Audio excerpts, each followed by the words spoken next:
Hey guys, welcome to Ryan's Running Reviews. Today we're going to take a look at the brand new Saucony Triumph 20. I'll give you my thoughts on it, and we'll also compare it to the Triumph 19 to see what changed. Let's run with it.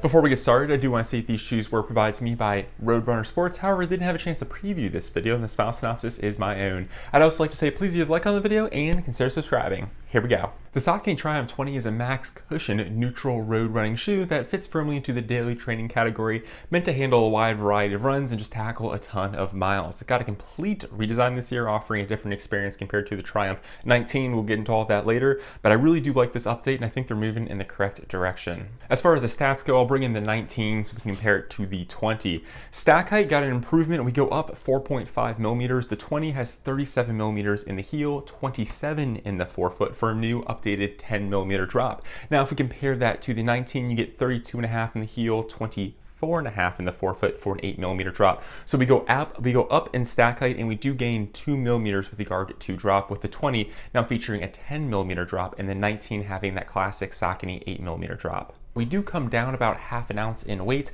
The 20 now weighs 9.7 ounces, while the 19 came in at 10.2. So it's kind of nice to see the shoe come down a decent amount in weight and actually go up in stack height. That's not a bad trade-off at all. And part of the reason for that decrease in weight and increase in stack height is the material in the midsole. It's still PWRRUN Plus, a TPU-based material, and if you kind of are familiar with all Saucony's line, you have PWRRUN, which is the EVA-based foam, PWRRUN Plus, the material we see here, which is that TPU, and then you have the PWRRUN PB, which is the PBAX-based foam on like the Pro and the Speed 3. So it's still the PWRRUN Plus foam here that we're used to. However, it's now lighter and softer, which is a big reason the shoe was able to come down in weight while increasing the amount of stack height. And if increasing the stack height wasn't enough, they went ahead and decided to give us a PWRRUN Plus insert. So the material that this insert is made out of is the same material we see in the midsole. It's incredibly well cushioned, and on last year it was just a very thin foam piece of insert, kind of like your standard insert on most other shoes.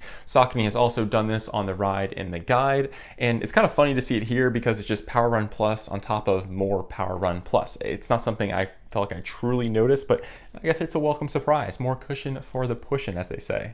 And I will say this is not just marketing. The 20 is noticeably softer and bouncier with that redefined or reformulated PWRRUN Plus foam. You do have a larger midsole too with more volume to it, so it is going to be slightly bulkier, have a slightly larger feel just because the shoe is bigger, it makes sense, but not in any like obtrusive way with some of those like ultra max cushion shoes, which do feel a little bit bulky sometimes. And I think that's a good thing because the shoe still remains versatile. Even though they did add about 4.5 millimeters to the midsole with regard to that heel stack height, it doesn't feel cumbersome, and I was able to kind of take it on a wide variety of runs. It really just kind of gives you the best of both worlds. You got a lot more cushion underfoot, a lot more springiness, if that makes sense, without having to worry about that increase in weight, because the shoe again went down roughly about 0.5 ounces.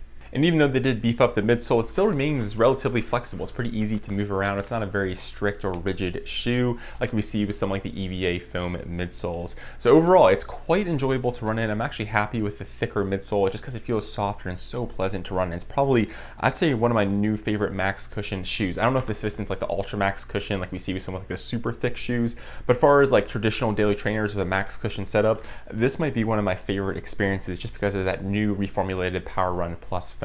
Moving on to the upper, this is where Saucony was able to correct some of the mistakes from the 19.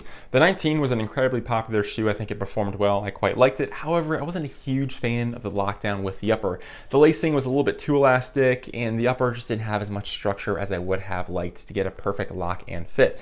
I think that corrected it here on the 20 without overdoing it. The first thing they did was add these ribbon cables on the lateral and medial side. I don't know how much these actually help, but I think it's a step in the right direction. They did, however, and this is a meaningful step, is they added an extra lace slot. So now we get 1, 2, 3, 4, 5, 6 lacing slots here on the 20, while the 19 only had 5. So you have more lace coverage over the midfoot with this update. Another thing they did too was make the upper slightly thicker or make it a more dense material. It's not overbuilt, it's not a thick upper. It just has a little bit more substance to it compared to the previous version. The tongue is still gusseted. I think they added maybe a little bit more padding to the tongue, nothing too crazy. It's a well-cushioned experience. Ankle and Achilles area, same story. It's about the same amount of cushioning, nothing too crazy, with a very strict internal heel counter. Overall, I think the lockdown fit here was perfect, fit true to size, nothing too crazy. I was quite happy with the lockdown. I think it is a huge improvement compared to the 19. So with the new improved midsole, the new upper, I think we're looking at a monumental shift. It does feel like a different shoe, but for me, I like this shift in this direction. It just feels like a better lock and fit and a softer, bouncier experience underfoot. Moving on to the outsole, the rubber coverage is still quite comprehensive, although maybe a little bit less compared to the 19. For me, I didn't notice any significant, I guess, negatives for that. I think it's going to work well. The thickness is about the same, so I'm assuming the longevity should hold up. The one other small notice here is the cutout in the heel. They did move the cutout a little bit lower, so I think it's kind of an area where your heel can kind of sink in a little bit further and bounce out, which is maybe part of the reason the shoe feels a little bouncier. But overall, the outsole I thought performed well, and there was no major difference between the 19 and the 20. So where does that leave us? Well, I think the updates here and the complete redesign to the Triumph 20 is a move in the right direction, although it does provide a completely different experience compared to the 19. Feels like a Triumph, but like a thicker, more well-secured Triumph, if that makes sense. The shoe is lighter and it feels noticeably softer and bouncier, which I quite like. You do get a little bit more bulk to it, but nothing that was too intrusive. It is just more noticeable compared to last year's model because they added almost 5 more millimeters of stack height to the heel. But overall, it was a very versatile daily trainer. I really do like this. This might be one of my favorite max cushion daily trainers of 2022 just because of that redesigned PWRRUN Plus foam. Just super bouncy, quite noticeable to run on, and I think it's still versatile. It's not too big or too soft to kind of take at those faster runs, and I think it works well on those long or slow days just because you have so much cushion underfoot. It's kind of what you want from a workhorse daily trainer. So let me know down in the comments what you think of this bigger redesigned Triumph. Are you a fan? Do you like the 10mm drop compared to the classic Saucony 8mm drop? And is this something you think you're going to pick up? Well, I'm Ryan for Ryan's Running Reviews, and I'll catch you guys on the next one. Thanks.